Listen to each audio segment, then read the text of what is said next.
नमस्कार, स्वागत है आप सभी का बिहार समाचार में। आज है 12 सितंबर दिन शनिवार। तो चलिए बिहार के 15 बड़ी खबरों को जानते हैं। तो फटाफट से सभी कमेंट बॉक्स में ये ज़रूर बताएं कि आप बिहार के किस ज़िले में रहते हैं, और साथ ही आपके मन में अगर कोई भी सवाल हो तो आप कमेंट बॉक्स में ज़रूर पूछ सकते हैं, और अपनी तरफ से एक प्यारा लाइक इस वीडियो को ज़रूर कर दें। तो सबसे पहले बात करते हैं बिहार में कोरोना अपडेट को लेकर। तो बिहार में कोरोना संक्रमण की संख्या 1,55,445 तक पहुंच गई है। बिहार में पिछले 24 घंटों में 1710 मामले सामने आए हैं। पिछले 24 घंटों में 10 लोगों की मौत हो गई है। अब तक कुल मरने वालों की संख्या 785 तक पहुंच गई है। राज्य में अब तक 1,37,271 लोग ठीक हो चुके हैं। वहीं पिछले 24 घंटों में 1480 संक्रमित मरीज स्वस्थ हुए हैं।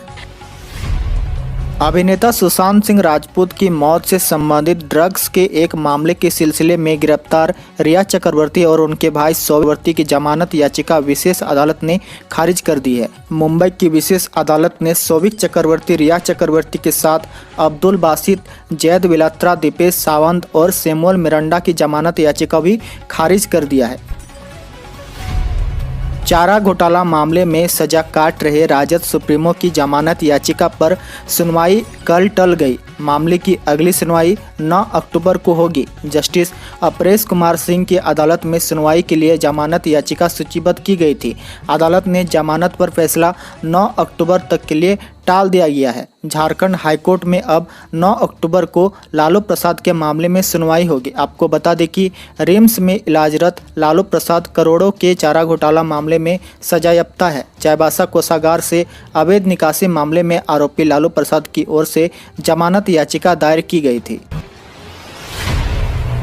पटना नगर निगम के हड़ताली कर्मचारी को पटना हाईकोर्ट ने कहा कि वे लोग तत्काल प्रभाव से अपना हड़ताल खत्म कर दी। चीफ जस्टिस न्यायमूर्ति संजय करोल और न्यायमूर्ति एस कुमार की खंडपीठ ने यह निर्देश अपर महाभियोक्ता अंजनी कुमार के आग्रह पर नगर निगम के हड़ताली कर्मचारी को दी है। इसके पूर्व वरीय अधिवक्ता अंजनी कुमार ने हड़ताल से संबंधित पेपर कटिंग और फोटोग्राफ को अदालत के समक्ष रखा था। अदालत ने उक्त मामले पर सुनवाई करते हुए सभी हड़ताली कर्मचारी को तुरंत ड्यूटी पर तैनात होने का निर्देश दिया है। कोर्ट ने उन्हें यह भी निर्देश दिया है कि वे शहर से कूड़ा कचरा हटाने का काम तत्काल प्रारंभ करें। साथ ही साथ कर्मचारीगण यह भी सुनिश्चित करेंगे कि सार्वजनिक संपत्ति को किसी प्रकार का नुकसान नहीं पहुंचाया जाए।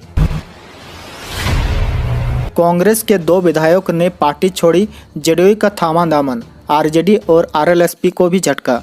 बिहार की राजनीति में वर्षों से सत्ताधारी दल का दर्जा पाए रहे कांग्रेस को इन 5 सालों में शुक्रवार को तीसरा बड़ा झटका लगा है। 2015 के चुनाव में कांग्रेस की टिकट पर गोविंदपुर से निर्वाचित विधायक पूर्णिमा यादव और बरबीघा के निर्वाचित विधायक सुदर्शन कुमार ने जेडीयू का दामन थाम लिया है। इधर दोनों विधायकों की पार्टी छोड़ने जाने की सूचना पर पार्टी का नेतृत्व हाथ मलते रह गया है। पिछले सप्ताह से दोनों विधायकों के निष्कासित करने पर चल रहा विचार ही समाप्त हो गया है। पार्टी की रडार पर और ऐसे भी विधायक हैं जिनकी निष्ठा को लेकर आरंभ से ही सवाल उठता रहा है। वहीं दूसरी ओर आरजेडी और आरएलएसपी के नेताओं ने भी जेडीयू की सदस्यता ग्रहण की।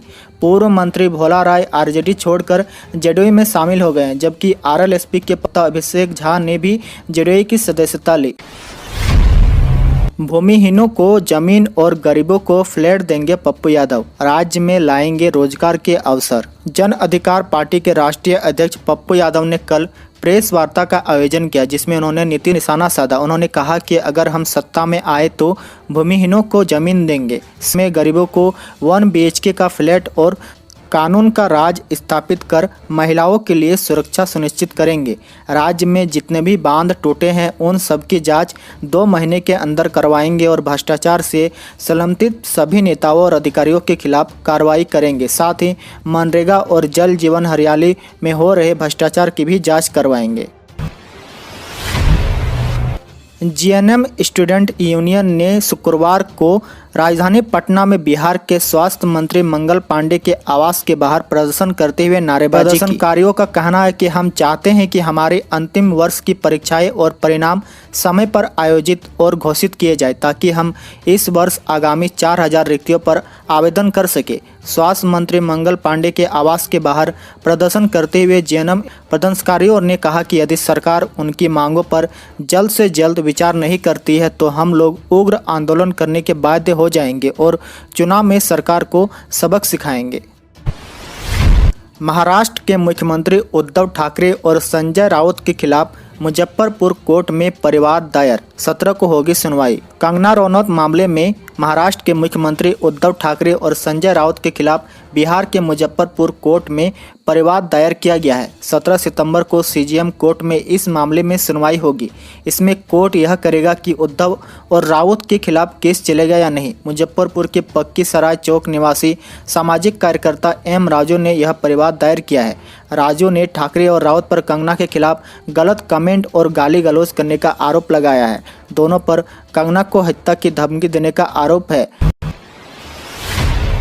बिहार में लेटर पॉलिटिक्स, रघुवंश बाबू ने नीतीश को लिखी चिट्ठी, 3 मांगों को पूरा करने की कही बात। बिहार विधानसभा चुनाव के पहले आरजेडी को झटके पर झटके लग रहे हैं। गुरुवार को राजद के राष्ट्रीय उपाध्यक्ष रघुवंश बाबू अलग होते ही अलग तेवर की नज़र में आए हैं। उन्होंने फौरन बिहार के मुख्यमंत्री नीतीश कुमार को चिट्ठी लिखी है। इस चिट्ठी में उन्होंने फेसबुक पर अपनी चिट्ठी को पोस्ट करते हुए मुख्यमंत्री से उन 3 मांगों को पूरा करने का आग्रह किया है।